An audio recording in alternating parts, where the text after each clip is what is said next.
The classic period was the golden age, and then the pre-classic is the interesting time that we were talking about. And the post-classic is when the democracy came about. Well, midway through it, yeah. Yeah. Reverted back to council systems. The Maya loved to be part of councils. So yeah, we have pre-classic is like the origins of civilization. They're starting to build cities. They're starting to create their calendar. They're starting to create these wonderful works of art. And the classic period, if you look at 10 different textbooks for the Maya, you'll get 10 different dates that wiggle around in there. But basically, that's the age of kings to me. That's when these cities decide that they're going to organize themselves around elite royal families that have this magical blood that can contact their ancestors that are directly in contact with the gods. The Maya never contact their gods directly. They contact their ancestors who are up there, who act like liaisons to the gods. And so the Maya Age of Kings has these dynasties sprouting up where these people have, basically snowed the rest of the people, that they've got a special quality of their blood and only their offspring can do the same trick and talk to the gods, where every Joe Maya can let their blood and burn it and contact their ancestor. But Joe Maya's dad is just a corn farmer who lives down below, and he's got no influence over the gods. But the rulers, their spirits go down briefly, but then they go up into the heavens and reside where the gods are and can act as liaisons. So that's the validation for this kingship that happens for about 400 years. I know we say 250 to 900, which is kind of the encompassing edges of it, but it's interesting that it's actually specifically the 9th Baktun of their history. The 9th Baktun begins in like 426 and it ends in like 829. So it's a 400-year period of time. And before that, there were no kings. And after that, there really aren't kings. They're heads of councils. So it's I call it the Age of Kings, where everybody's following the directives of basically a despot. And for a while, that's great. I mean, cities build up, population's happening. I see it as kind of a cult of personality moment too. Strong, charismatic leaders inspire people to do great things together. But eventually, like happens all the time with power, too much power corrupts. All of a sudden, there's this unwieldy, huge elite class that has to be treated special by everybody else. And they start saying, well, I think we should fight with those guys, and you guys should go take these things. And people eventually get sick of it, and they walk away from these cities, and that's how we get the mysterious Maya collapse, where all these cities are just gone. That's one of the great mysteries of the Maya civilization, is that over a very short period of time, like 100 years, it seems to have declined very rapidly. It collapsed. What do you think explains that? What happened? I think it's a failing of archaeology to properly see what was happening.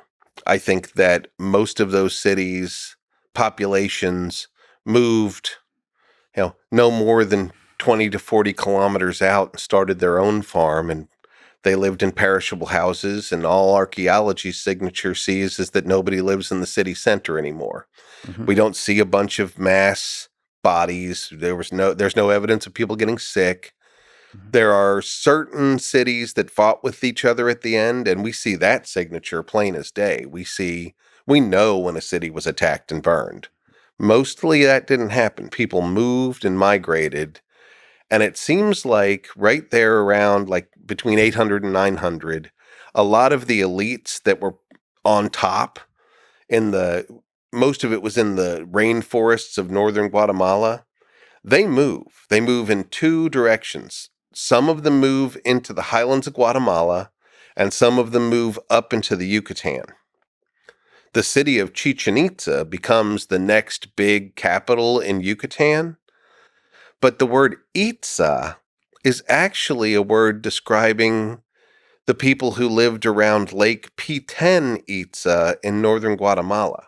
And all of the Maya are super clear about that the Itza came in as immigrants with these new ideas and created Chichen Itza. So the elites who were no longer welcome in their cities just moved and set up shop somewhere else. So why was there a decline? What was maybe the catalyst? Was there specific kind of events that started this? Was this an idea that kind of transformed the society? We are still debating that. I don't think there is a single reason. I think humans are complicated. I think a lot of things led to this. One thing we can see archaeologically is that every one of the cities became overpopulated. They were too popular, and we think that they pushed the limits of their capacity to feed and house people. Mm-hmm. We see it in lots of the cities at the end of the Classic period that people are seasonally starving. I remember really stark evidence in Copan, Honduras. Copan was this beautiful city, lineage of 17 kings. But the last kings and the last elite burials that we dig from the city center, the teeth are the telling part. They get this thing when you're growing up and you're not getting enough food seasonally, it shows up in the enamel of your teeth. It's called dental hypoplasia. And if somebody's seasonally starving, it gets these lines in their teeth. And that last generation of Maya before they left Copan, even the rich people are seasonally starving. So there's a problem there for sure. But I also think it's a weird thing. It was not an empire. It was a group of independent city-states like Greece. Mm-hmm. Some of them were allied, some of them were enemies. There was a huge civil war that settled out about the end of the Classic period. So if it was Europe, the victors would have taken over, the losers would have beat it and gone wherever they went. But when they abandoned these cities that were independent still, they all left, both the guys that won and the guys that lost the war. So it couldn't be just as simple as spoils go to the victor. It's such a wide area. Not everybody was starving like the people in the Copan Valley. So I personally think it was calendrically timed.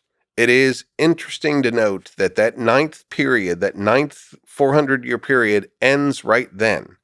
And I think a lot of people, I can't prove it archaeologically, but I think a lot of people said, we're coming to the end of a great cycle and we need to renew. We need to change what we're doing. When you talk to the Maya today, like at the end of this 2012 thing, if you actually talk to Maya, say, what happens at the end of a big cycle here? They say cycles are a time of renewal and transformation, that it is all of our obligation to change our lives at the end of cycles, that change is coming, we can either be part of it or we can get steamrolled by it. The Aztecs did this neat thing called the New Fire Ceremony. Every 52 years, which was the biggest their calendar would go, they'd burn down perfectly good temples, and they'd burn down their houses sometimes, and they would just, everybody in society would perform this, what they called the New Fire Ceremony, and they would renew the world. So I think my personal theory is that the Maya decided at the end of the ninth Baktun that it was time to renew the world.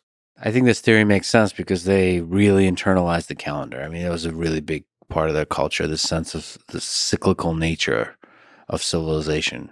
That's what I think. I think that that they created that calendar to perceive the cycle and to harmonize with it.